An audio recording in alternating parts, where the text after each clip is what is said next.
Alright, welcome back to the Daily Dope. I'm going to go ahead and do 2 clips today because for one I just want to summarize this week in marijuana stories, and then after that I'll make another clip about this one particular story out of the HuffPost, out of a blog written by Ron Campia, talking about the biggest legislative marijuana policy reform of 2016. We'll look at that pretty in-depthly.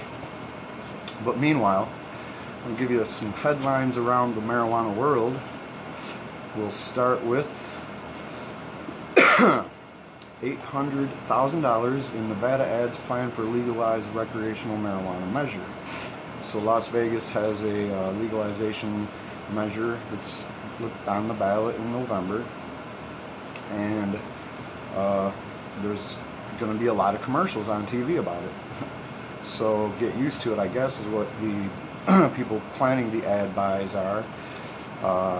And meanwhile, there's opposition to that, obviously, trying to stop the commercials in the interest of protecting the children from seeing commercials about marijuana.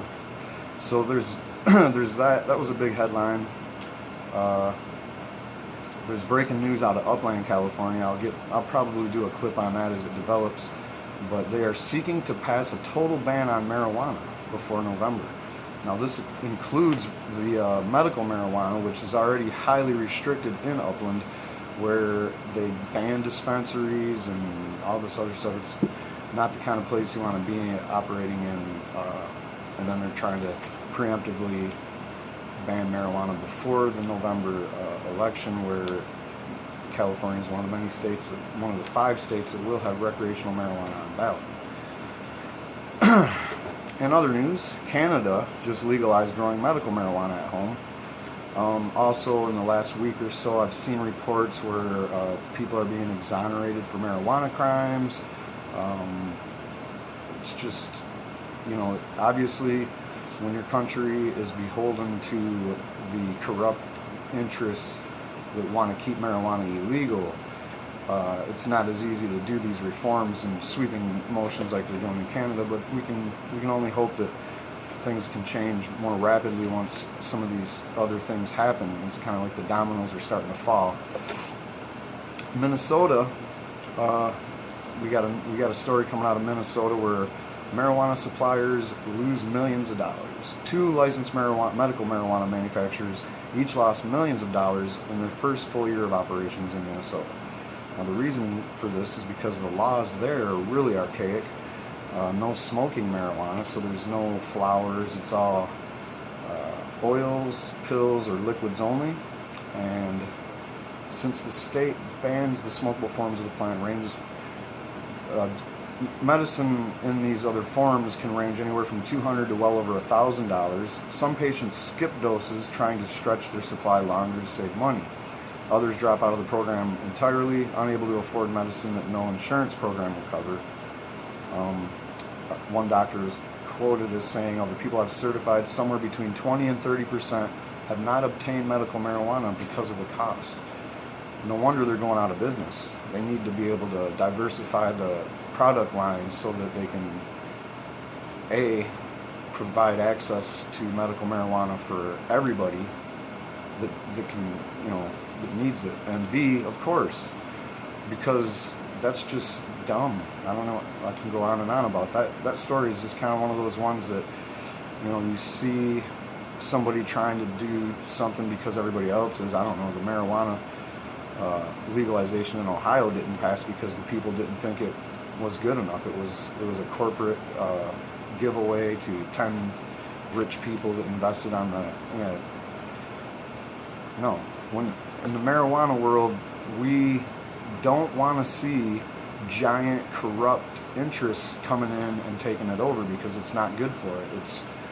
It's got to stay grassroots as long as possible, so that while they're doing all this research and figuring out what else they can do with this stuff, we know it's medicine. Just smoking joints is, prevents you from getting Alzheimer's and cancer and all kinds of other things. All right, in other news, Nashville law would decriminalize small amounts of marijuana in Tennessee. That's a nice story. Their ordinance will, I think I read, it's almost going to be like impossible to get a felony for marijuana at that point, for just possession or whatever, so that's good. Georgia parents are furious over the marijuana ruling by the DEA. It's already hard for people in Georgia to get this CBD medicine or whatever is the only thing they allow. So a lot of smuggling is going on and all this is, they can't grow the marijuana to make the CBD themselves. It's a mess. That's what happens when you let the legislative branches make your laws. Their hands are tied from being able to make the laws actually work for the people. They're just, beholden to so many different interests. They can't, again, provide safe access to all people that need medical marijuana. There's no way they can do it with these laws that say you can't do this and you can't do that. But we're gonna decriminalize this. Where does it come from? You have to. You're relying on people to break laws in order to have the medicine available to the people that need it. All right, there's new poll numbers coming out.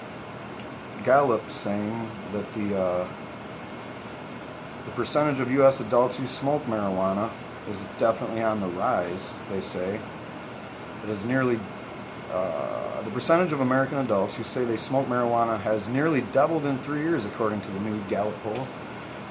Now, you can look at that many different ways, but I think what it really comes down to is as the paranoia and the stigmatization of marijuana is kind of lessening in the public eye. People don't really look at marijuana as this big, bad, evil thing, and they're not worried about the cops arresting them or publicly saying that they're, using marijuana. So basically, I think it's just a matter of as things are, it's like any other big taboo. When people become more accepted of it, then obviously there's more people that are willing to come out of the closet and admit that they use it.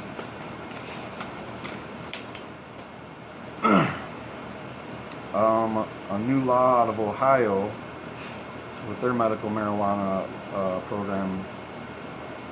Not so sure about what it even involves, but it's another one that definitely wasn't drawn up by the people to help the people. But anyway, a nuance in that is lawyers now can't help set up new medical marijuana businesses, says the Supreme Court of Ohio. So again, they're saying, okay, yeah, go ahead and set up a business.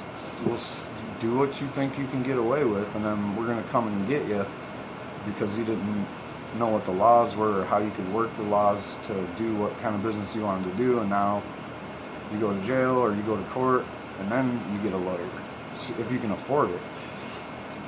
All right, that's bad news in Ohio. A lot of bad news in here, a lot of good news. It's mixed. I got to say that I left out all the normal reports of people getting busted and smuggling tons of weed, and there was a lot of those still. There's always a lot of those. And I don't bring those up because I think it's sensational journalism. It's sensationalism overall, trying to exploit,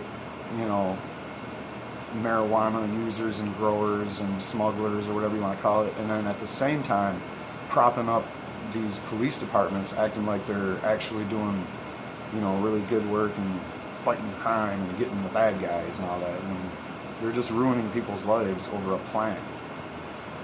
Now, all right, in South Dakota, there's a game-changing situation going on there. You might remember the federal government lifted the ban, or they didn't really lift a ban. They just told Indian reservations that they could do whatever they want with marijuana. They could legalize it. They're not the federal law enforcement or local law enforcement shouldn't have jurisdiction there anyway, but they are no longer wouldn't prosecute. Basically saying, you know what, go ahead, grow as much weed as you want. Just like, they at one point said catch all the fish you want or whatever. Now grow all the weed you want. Well, the problem is there's the people that was trying to help them get up and running.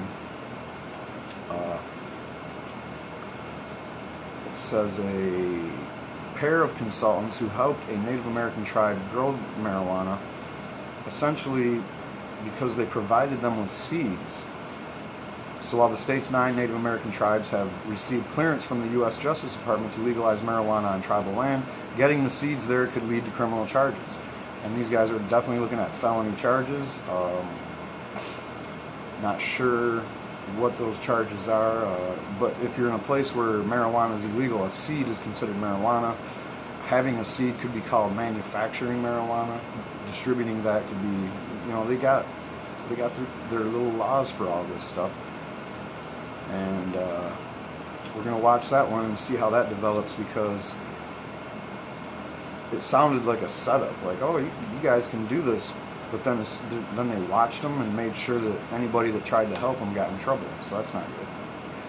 Speaking of getting in trouble, after de Blasio relaxed the marijuana laws and curtailed the so-called stop and frisk practices of the police, somehow New York City marijuana arrests are up by nearly a third compared to last year. You're doing it wrong, New York. Decriminalize it and make less tickets for it. I mean, even if the tickets aren't misdemeanors or felonies or whatever, there's still tickets. It's still a court appearance. It's still stuff people have to deal with. And if they don't, then it could lead to maybe jail time or more charges or more fines. And it's not going in the right direction. It's like you took one step forward and then tripped over something and fell backwards and bumped your head and woke back up and it was worse. I don't know what you're doing.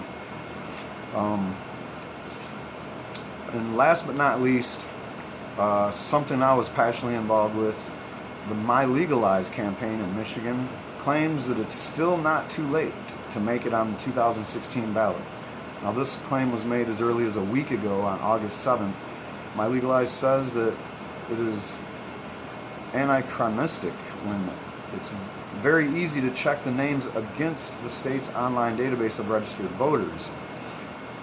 And what they're talking about there is this new rule that the commission that handles the ballot and the ballots and getting the ballots onto the actual ballot once you've done your campaign and you got your signatures, if you live in Michigan, dealing with these people, it's just terrible. But they made this 180-day rule, so any signatures that you can't put in a 180-day window from the day you turn them in back don't count. And their claim is that these people might not be registered to vote in the same district, or they might not be registered to vote anymore. They might have moved, they might have got a name change, blah, blah, blah, all kinds of other reasons.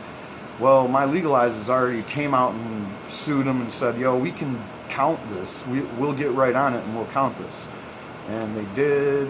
I think they've counted, or they're counting. I'm not sure what the update is on that, but I'm sure that it can and will be done.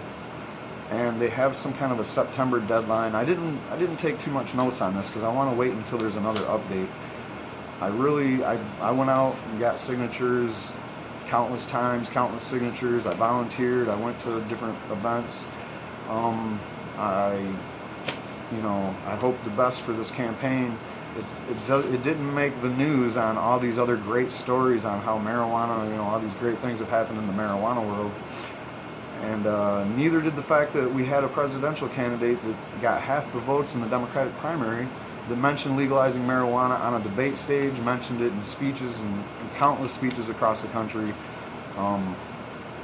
That didn't make the news ever because of the Bernie blackout. But anyway, we're going to call that a day on the summary of the week. And again, there's one more part to this, which is me giving you the whole breakdown on 2016, which was basically the year of cannabis. Thanks for watching.